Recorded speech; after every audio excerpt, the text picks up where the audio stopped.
Constituições. Estudiosos do direito afirmam que as constituições sempre despertaram controvérsias, seja pela soma dos fatores reais de poder ou como documento superior dotado de força normativa.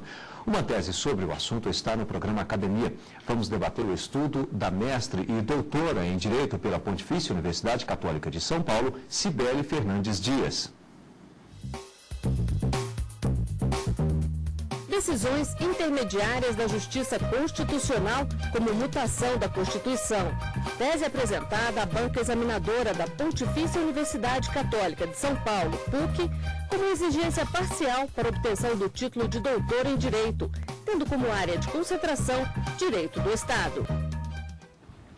Destaque também para a bibliografia utilizada neste estudo e as últimas publicações de teses e dissertações que estão chegando ao mercado editorial. Para debater a tese Decisões Intermediárias da Justiça Constitucional como mutação da Constituição, convidamos Paulo Nalim, advogado, mestre e doutor em Direito das Relações Sociais pela Universidade Federal do Paraná, e César Augusto Guimarães Pereira, mestre e doutor em Direito do Estado pela PUC de São Paulo. Quero aqui agradecê-los pela presença, por aceitar o convite da TV Justiça para participar do programa Academia de hoje. E de forma não diferente, agradecer também a Cibele Fernandes Dias e já pedir para que ela faça a apresentação do seu trabalho. Cibele. Olá, Rimac. Estou aqui na TV Justiça, agradeço o convite, agradeço também a participação dos professores Paulo Nalim e César Augusto Guimarães Pereira, que vieram de Curitiba, são professores da Universidade Federal do Paraná, e vieram aqui para debater o tema da minha tese, que trata das decisões intermediárias da Justiça Constitucional como forma de mutação da Constituição. Nesse trabalho, eu estudei o assunto do poder constituinte. E na nossa doutrina do direito constitucional, na doutrina clássica, nós analisávamos só dois poderes constituintes. O poder constituinte originário, que cria a Constituição, e o poder constituinte derivado, que muda a Constituição pelo mecanismo da reforma, ou seja, muda a Constituição através das emendas. No final do século XIX, em 1895, na Alemanha começou a se estudar um outro poder constituinte, que é o chamado poder constituinte difuso. E esses estudos começaram com Paul Laban.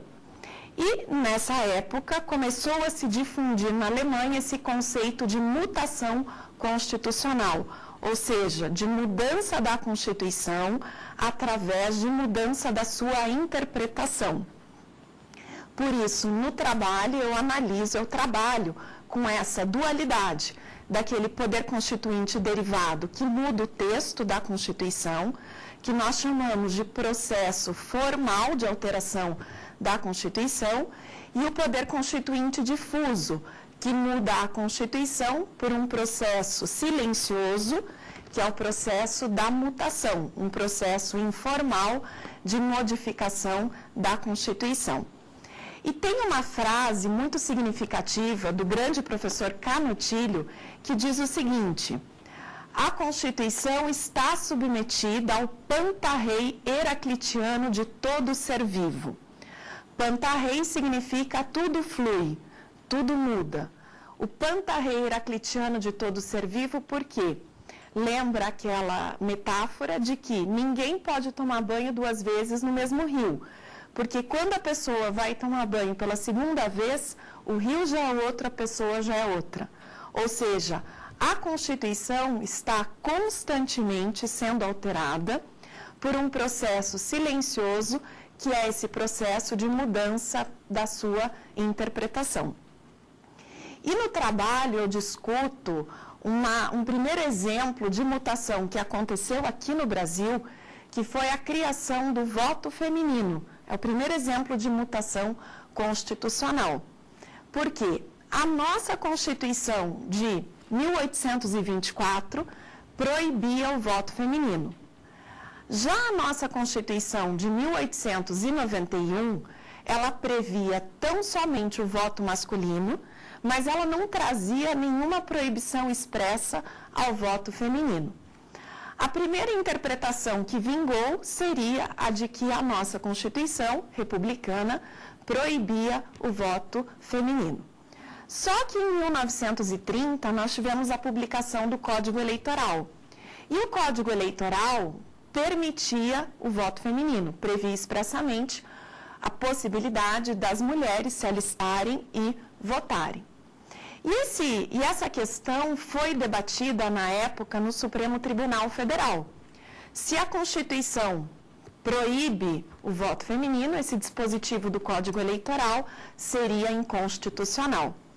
Chamado a decidir esse caso, o Supremo Tribunal Federal entendeu, na década de 30, que seria necessário realizar uma nova interpretação da Constituição, de que o texto da Constituição permitiria, sim, o voto feminino. Ou seja, não houve uma mudança do texto constitucional, mas mudou o sentido da norma porque mudou a sua interpretação. Por isso, no trabalho, numa primeira parte, eu analiso as formas de mutação constitucional. São basicamente duas formas: a mutação por mudança de interpretação constitucional, que pode ser legislativa, judicial ou administrativa, e a mutação constitucional por mudança dos costumes constitucionais. Num segundo momento, eu trato das decisões intermediárias da Justiça Constitucional. O que são essas decisões intermediárias? Nós trabalhávamos no Brasil com um modelo binário, que o professor e ministro do Supremo Gilmar Ferreira Mendes chama de modelo binário. Ou seja, nesse modelo binário, ou se declarava a inconstitucionalidade da lei, ou se declarava a constitucionalidade da lei. A declaração de inconstitucionalidade, com efeitos ex tunc, importaria a declaração de nulidade da lei desde o momento do seu nascimento. As decisões intermediárias, elas surgiram a partir do artigo 27 da Lei 9868 de 99, que é a lei que regulamenta o processo da ação direta de inconstitucionalidade e da ação declaratória de constitucionalidade. As decisões intermediárias, elas fogem desse modelo clássico, porque são decisões atípicas, onde o Tribunal Constitucional pode decidir de uma maneira diferente. Quais seriam essas decisões intermediárias? Nós separamos em dois grandes grupos: as decisões normativas e as decisões transitivas. Entre as decisões normativas, é importante destacar as decisões interpretativas, que são aquelas decisões onde o Tribunal Constitucional, o STF, ou mesmo os demais juízes constitucionais, declaram a inconstitucionalidade de uma interpretação da lei. Na verdade, é uma técnica de salvamento da lei. A lei permanece na ordem jurídica, mas o que se declara é a inconstitucionalidade de uma interpretação da lei. Já entre as decisões transitivas, nós podemos destacar as decisões que importam uma modulação dos efeitos da declaração de inconstitucionalidade. Ou seja, declaram que a lei é inconstitucional, mas não com efeitos ex tunc, não com efeitos retroativos, e sim com efeitos ex nunc, dali para frente. Ou seja, se reconhece que aquela lei violou a Constituição, mas em nome do princípio da segurança jurídica, em nome de uma razão de excepcional interesse social, se invalida a lei a partir da decisão do tribunal. Ou também é possível a modulação a partir de outro momento que o tribunal venha decidir. A lei é declarada inconstitucional, mas essa invalidade se dá em outro momento no passado ou até mesmo em outro momento no futuro. E há também a declaração de inconstitucionalidade sem efeito ablativo, ou seja, a declaração de inconstitucionalidade sem pronúncia de nulidade. A lei é declarada inconstitucional, mas ela não é invalidada. Ela permanece na ordem jurídica. E no trabalho, eu analiso algumas decisões intermediárias, as mais polêmicas que foram proferidas recentemente pelo Supremo Tribunal Federal. Por exemplo, a decisão interpretativa a respeito das uniões homoafetivas, que foram reconhecidas como uniões estáveis. Também analiso a decisão a respeito do direito de greve dos servidores públicos civis, que foi um importante mandado de injunção julgado pelo Supremo Tribunal Federal, onde se reconheceu a possibilidade, ainda que inexista lei sobre o assunto, que os servidores públicos civis exerçam o direito de greve, desde que observem a lei que regulamenta o direito de greve dos trabalhadores na iniciativa privada, que é uma espécie de decisão intermediária na modalidade de uma decisão aditiva. Também trabalhei com a decisão do Supremo a respeito da infidelidade partidária, como causa para a perda do mandato eletivo, que foi uma decisão que realmente operou uma mutação da Constituição, já que o Supremo decidiu que, se aquele que foi eleito abandona o seu partido sem justa causa, isso importa perda do mandato. Reconhecido o abandono da legenda sem justa causa, isso importará o sacrifício do direito de permanecer no mandato eletivo. E o Supremo decidiu que essa infidelidade partidária, o abandono de legenda sem justa causa, não é uma forma de cassação do mandato, não é uma forma de extinção do mandato, e sim um mecanismo por meio do qual o eleito renuncia ao seu mandato. Portanto, essas novas técnicas de decisão, as decisões intermediárias, colocam a Justiça Constitucional numa posição de superioridade em relação aos demais poderes, ao Poder Legislativo e ao Poder Executivo, e exige sempre do julgador uma prudência, uma parcimônia na sua utilização, para que essas novas formas de decisão sejam harmônicas com o princípio da separação de poderes e com o regime democrático. Bem, eu agradeço a professora Cibele. Daqui um pouquinho nós vamos para a fase já de debates. Por hora, vamos conferir parte da bibliografia base deste estudo. Teoria da Justiça Constitucional, André Ramos Tavares, editora Saraiva. Curso de Direito Constitucional, Gilmar Ferreira Mendes, editora Saraiva. A fiscalização abstrata de constitucionalidade no direito brasileiro, Emerson Merlin Cleve, editora Revista dos Tribunais.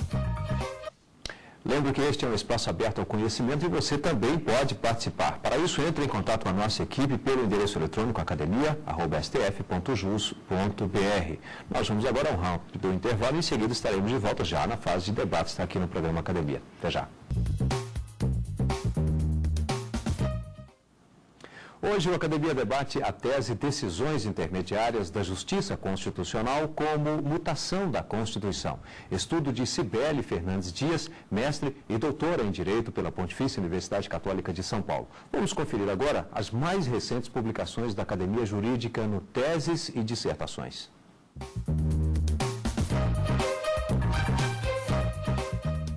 Direitos adquiridos na Constituição Federal de 1988. Tese de Ana Cláudia do Rego Consani, Faculdade de Direito da USP.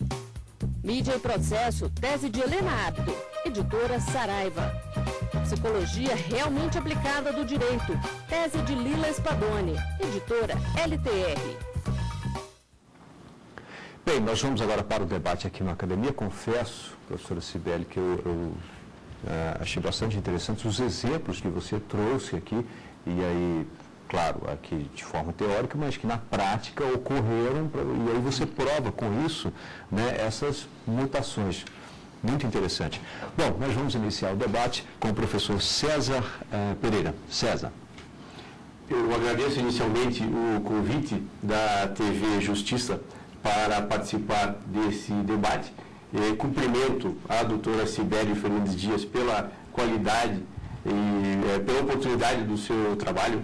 De fato, existe uma quantidade cada vez maior de decisões intermediárias, dessas decisões que modulam os efeitos do reconhecimento da inconstitucionalidade, e é muito oportuno que exista hoje uma sistematização teórica tão bem feita como essa proposta no trabalho da professora Cibele. Doutora Cibele, eu gostaria de lhe fazer uma primeira pergunta relacionada com uma afirmação que a senhora faz no trabalho acerca dos limites da mutação constitucional. A senhora propõe, então, uma série de limites que conformam a mutação constitucional. A senhora também expõe no seu trabalho que a existência jurídica de limites depende da efetividade dos mecanismos de controle desses limites. Eu gostaria de ouvi-la especificamente a respeito desse ponto, dos limites dos mecanismos de controle dos limites da mutação constitucional. Sim. Essa questão dos limites da mutação é uma questão muito importante, porque a mutação é a mudança da Constituição por mudança da sua interpretação. Mas, se não houver limites à mutação, o juiz constitucional, quando vai interpretar a Constituição, poderá refazer a Constituição, recriar a Constituição e se apoderar do poder constituinte. Por isso é importante traçar limites à mutação. E esses limites são 3. O próprio texto constitucional, a mutação não pode deformar o texto é um limite. O segundo limite são as cláusulas pétreas, previstas no artigo 60, parágrafo 4º da Constituição, que traduzem a essência da Constituição, a sua identidade, a sua alma. Muitos dizem que nas cláusulas pétreas nós encontramos o DNA da Constituição, o seu código genético, e também os limites materiais implícitos, que não é possível modificar o processo das emendas constitucionais. A questão é quem vai controlar a observância desses limites. A observância desses limites está nas mãos do Poder Judiciário, através do controle de constitucionalidade. O problema é que a mutação, a sua principal forma é a mutação através da interpretação constitucional judicial, ou seja, se o Poder Judiciário é o principal responsável pela mutação, será ele mesmo que exercerá o controle de constitucionalidade e controlará o seu próprio trabalho, a sua própria obra. Esse é o grande problema, o grande paradoxo que a gente enfrenta nesse tema. Por isso, o controle, na realidade, se dá através do autocontrole. Por isso, a exigência da prudência, da parcimônia, na realização da mutação através da interpretação constitucional judicial. Professor Paulo Nalim. Olá, Rimac. Eu gostaria de agradecer também ao convite que me foi formulado pela TV Justiça para estar aqui debatendo esta importante tese apresentada pela professora Cibele junto à Pontifícia Universidade Católica de São Paulo. A tese é muito bem formulada, muito bem servida de bibliografia, mas me parece que a sua característica mais relevante é este contato com a realidade. Ou seja, não se trata de um trabalho abstrato, não se trata de um trabalho sem conexão e sem importância prática. Então, meus cumprimentos pela tese, pela fundamentação, pelas conclusões, enfim, e também por esta percepção da realidade, professora Cibele. A minha pergunta vai um pouco neste encaminhamento que já foi apresentado pelo Dr. César, no que tange ao controle. E como foi mencionado pela professora, eu gostaria de trilhar o caminho das cláusulas pétreas e lhe perguntar o seguinte: uma vez que as cláusulas pétreas não podem ser reformadas mediante reforma formal constitucional, elas poderiam ser modificadas por meio de mutação constitucional? Essa é uma questão muito importante no trabalho, a diferença entre a reforma e a mutação. A reforma muda o texto, a mutação muda a interpretação, mas ambas modificam a norma constitucional, porque modificam o sentido da Constituição. As cláusulas pétreas não podem ser objeto de reforma, ou seja, o poder constituinte derivado exercido pelo Congresso não pode destruir as cláusulas pétreas. Ele não pode suprimir da Constituição o artigo 60, parágrafo 4º. Então, lá no 60, parágrafo 4º, nós encontramos a identidade da Constituição, a federação, o voto, a separação de poderes, os direitos e garantias individuais. Mas a mutação, que é a mudança por mudança de interpretação, pode afetar as cláusulas pétreas.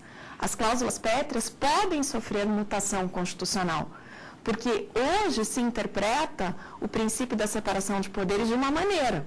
Amanhã é possível se interpretar o princípio da separação de poderes de outra maneira.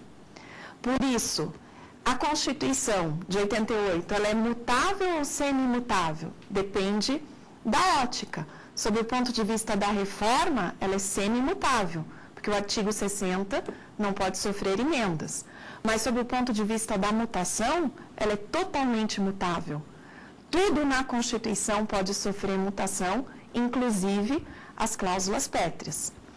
E é esse o grande risco da mutação criar uma nova Constituição. Do poder constituinte difuso, que é um poder constituinte permanente, que faz a mutação, através desse processo silencioso, na verdade, reescrever a Constituição, criar uma nova Constituição, que os americanos chamam de Constituição invisível, que a Suprema Corte, no seu trabalho de interpretação, reescreve a Constituição e faz uma Constituição invisível, que não está no papel, mas a gente sabe que é aquela Constituição que efetivamente vale, que efetivamente é aplicada. Professor César Pereira.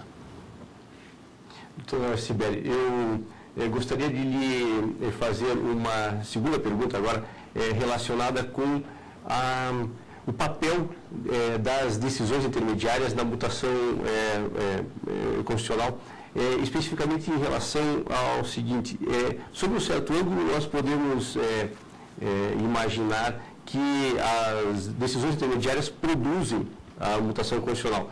Sob uma outra ótica, talvez essas decisões intermediárias sejam fruto de uma mutação constitucional. Indo para a segunda linha, algumas das suas conclusões até fazem referência a determinadas decisões como resultantes de uma mutação constitucional. Eu gostaria de ouvi-la especificamente a respeito disso. As decisões intermediárias devem ser vistas como resultantes ou como instrumentos de produção da mutação constitucional? Professor César, essa é, aliás, a questão principal do trabalho. E, na verdade, as duas respostas são afirmativas. As decisões intermediárias, elas nasceram de uma mutação constitucional no Brasil, diferente de Portugal, de Espanha, de Itália, onde são países em que a Constituição previu expressamente no seu texto essas novas técnicas de decisão. No Brasil, não houve uma emenda à Constituição de 88 prevendo as decisões intermediárias. Elas nasceram a partir do artigo 27 da Lei 9868, depois a Lei 9882 de 99, a Lei da DPF, também previu as decisões intermediárias. Hoje, a Lei 11.417 de 2006, que é a lei que regulamenta a súmula vinculante, também prevê as decisões intermediárias. Ou seja, elas nasceram de uma interpretação constitucional legislativa que foi chancelada por uma interpretação constitucional judicial. Por isso, essas novas técnicas de decisão, elas nasceram de um processo de mutação constitucional. Elas não eram admitidas lá no início da vigência da Constituição de 88. E, ao mesmo tempo, essas novas técnicas de decisão permitem que o Poder Judiciário realize de forma mais ativa a mutação constitucional. O grande exemplo é o caso da infidelidade partidária, porque o Supremo Tribunal Federal entendia que a infidelidade partidária não era motivo para a perda do mandato, a partir de uma interpretação literal do artigo 55 da Constituição, que prevê os casos de perda de mandato, que são a cassação e a extinção. Mas, a partir de 2008, a partir de uma discussão que começou no TSE, o Supremo modificou a sua interpretação e passou a entender que o abandono de legenda sem justa causa é motivo, sim, para a perda do mandato, que a infidelidade partidária está prevista na nossa Constituição, implicitamente no artigo 17, ou seja, sem mudar o texto da Constituição, se alterou o sentido da norma, porque se modificou a sua interpretação. Professor Nalim. Eu também tenho uma pergunta a lhe formular, professora, que é no seguinte sentido.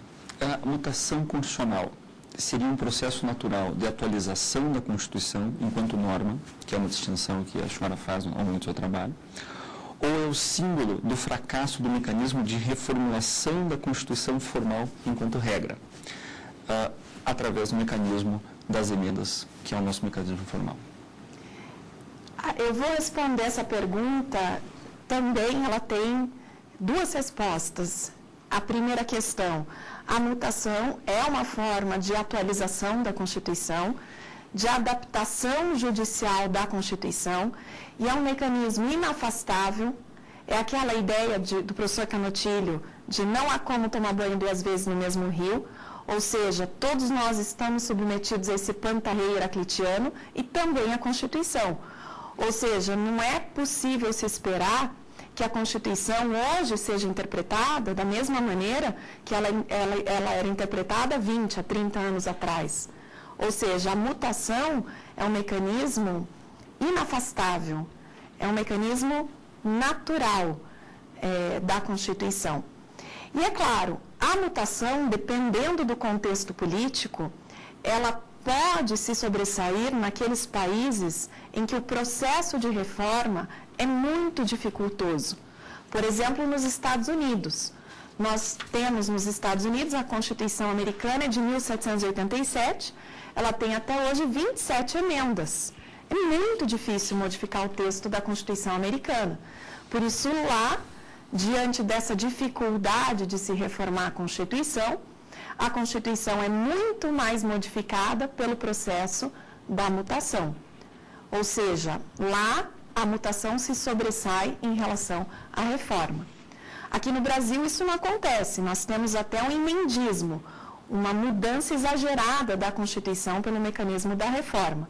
Ou seja, aqui não há um fracasso do poder constituinte derivado, mas há sim hoje uma concorrência entre esses dois mecanismos de mudança da Constituição, a reforma e a mutação. Bem, quero aqui agradecer a professora Cibele, que hoje nos trouxe o seu trabalho, bem como o professor Paulo Nalim e também o professor César Pereira, nossos agradecimentos. Lembro que você pode participar do programa Academia, para isso é fácil, basta enviar um currículo com o título do seu trabalho para academia@stf.jus.br e nós entraremos em contato. Obrigado e até o próximo programa.